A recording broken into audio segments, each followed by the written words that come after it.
How you guys doing? Everyone's good? This poem is called Deja Vu, Part 1.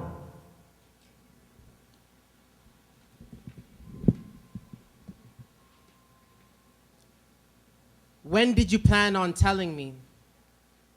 Were we supposed to go through this whole thing again and again before you said something?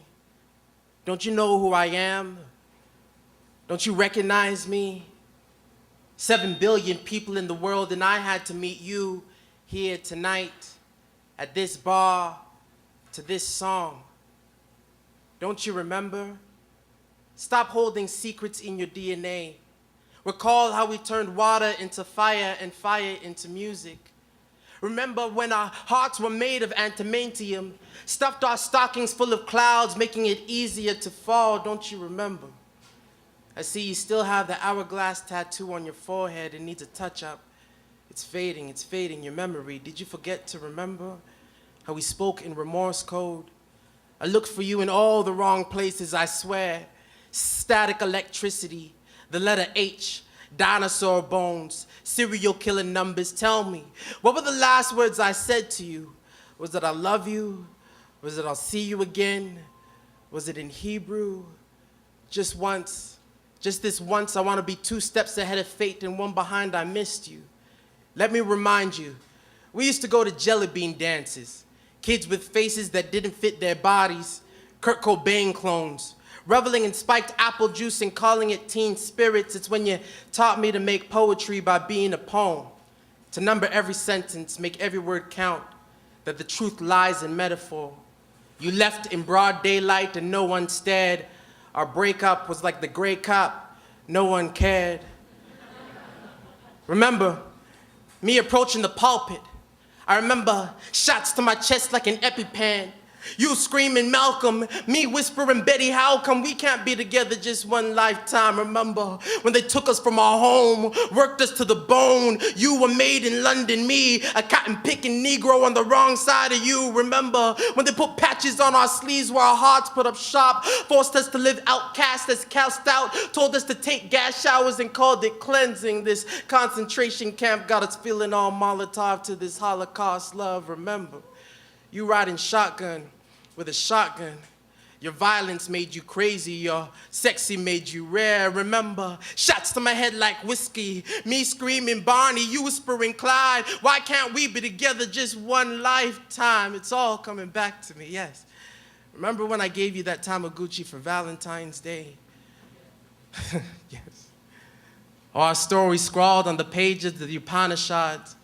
That one night stand beside that one night stand in the future. Our thoughts were pre-programmed. Nuts, bolts, washes, and clogs clogged my speech box as I said, Android 27649. Why can't we be together just one lifetime? You held me as castor oil dripped from my megapixel iris and said it's okay.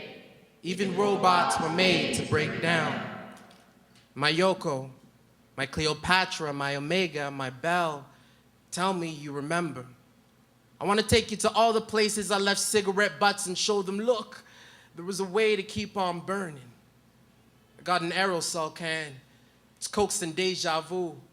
I'm ready to burn the roof off this motherfucking place if we have to do this again, so please, before these bones break to butterflies, please, before this fire turns to music, please, look me in the eyes and tell me that you remember. Thank you very much.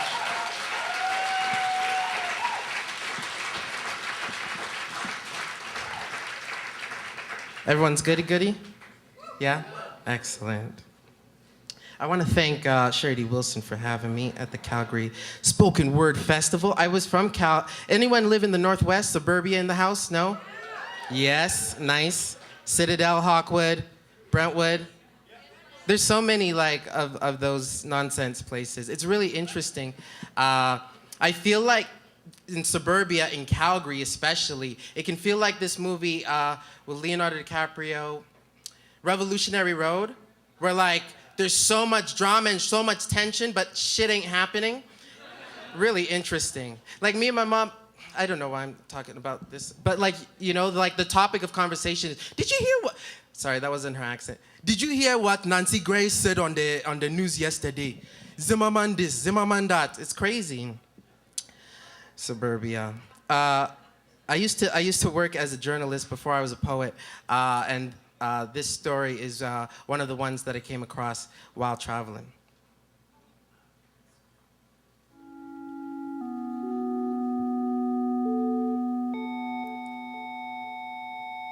Just a little bit down. Thank you very much.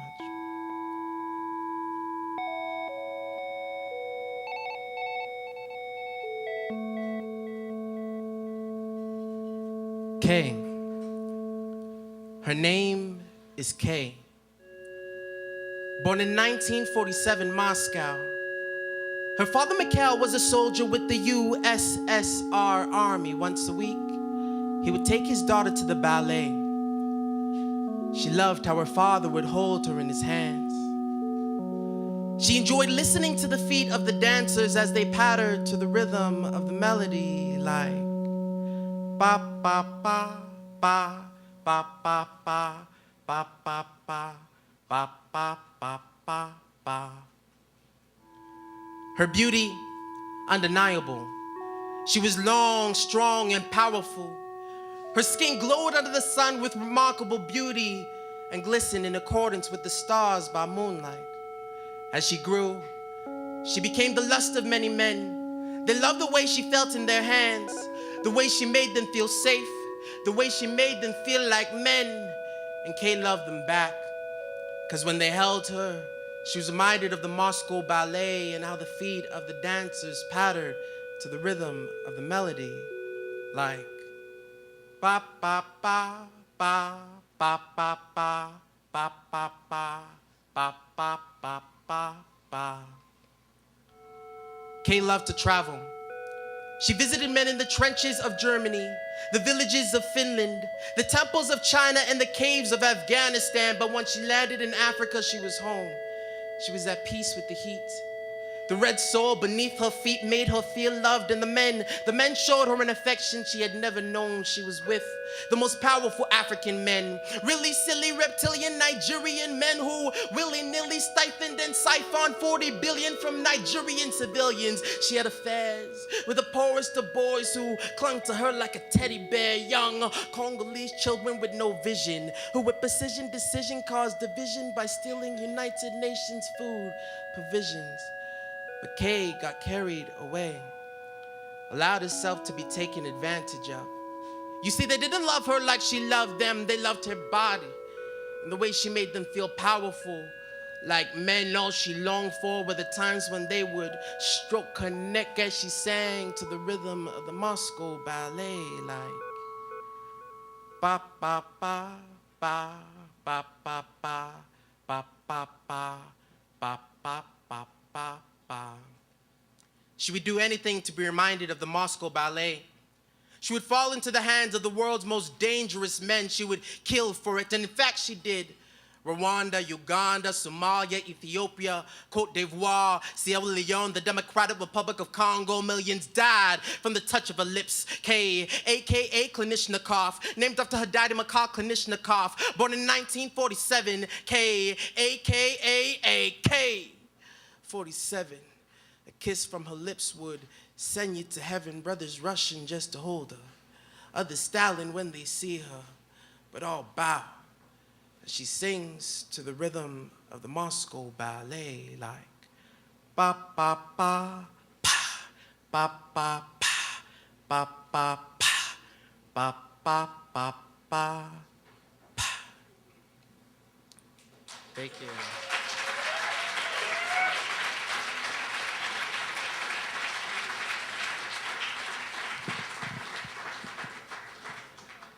So I was wonderfully invited to do these school presentations as part of the Spoken Word Festival, and I did this poem, which I probably shouldn't have done. It was for kids, The festival, not the poem. And so I do. I feel like I should write a letter to like all the parents and all the children saying, sorry for messing up your life. But like Eminem probably did that before me. But whatever. It is what it is. Is everyone here over 18? Yes. Okay, we're gonna get it in. This poem is a love poem. It's called Laptop Love. I wanna open you up and turn you on.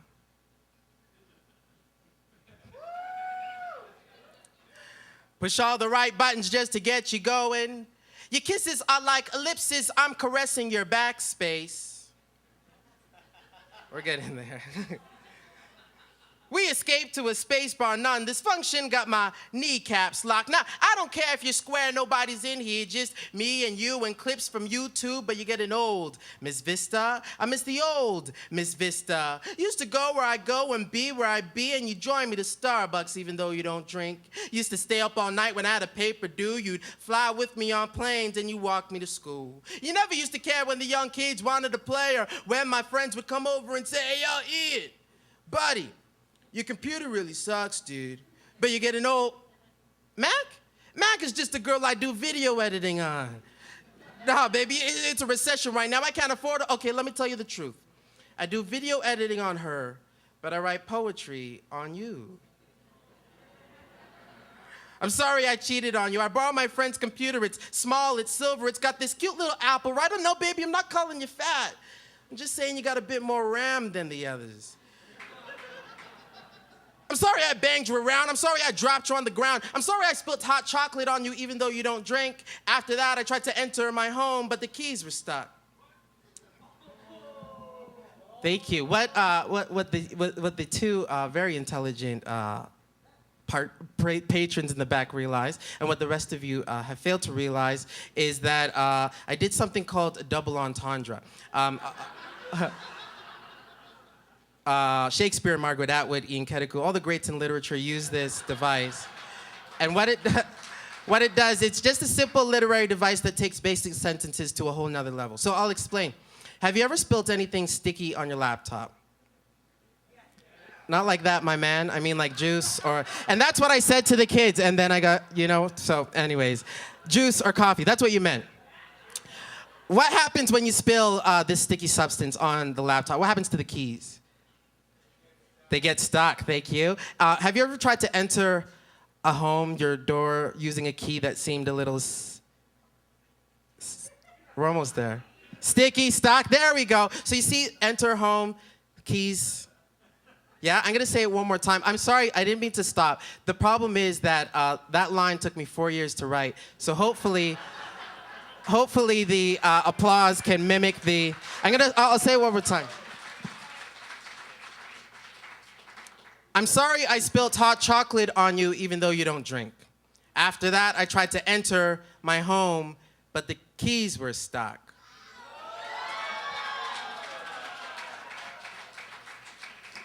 Ms. Vista, I'm sorry that I swore at you. I called you a stupid piece of shit. But you haven't been that great to me either, Ms. Vista. You haven't been that great to me. You shut down whenever you want to. You fall asleep whenever you want to. You pause so much, you should get a pause trophy. You get that one, eh? And I know you don't want me to say it. We are in a civilized venue and all, but Miss Vista, you did get those viruses. I don't care from who or whatever. I'm just happy that my friend Norton was able to help us out, But do you remember those good old days, Miss Vista? Do you remember those days where I wanted to tab your asterisks or put my USB stick into your hard drive? You see those? That was not a double entendre, sir. It's very literal. Back in the day, we used to use the floppy disk. Now we use the hard drive. We're almost done, guys. But I promise you here today, if you put some F4 into me, I'll put some F4 into you. So sleep, Miss Vista. Sweet dreams, Miss Vista. But tomorrow, please, please come back as the old Miss Vista. Laptop love. Thank you.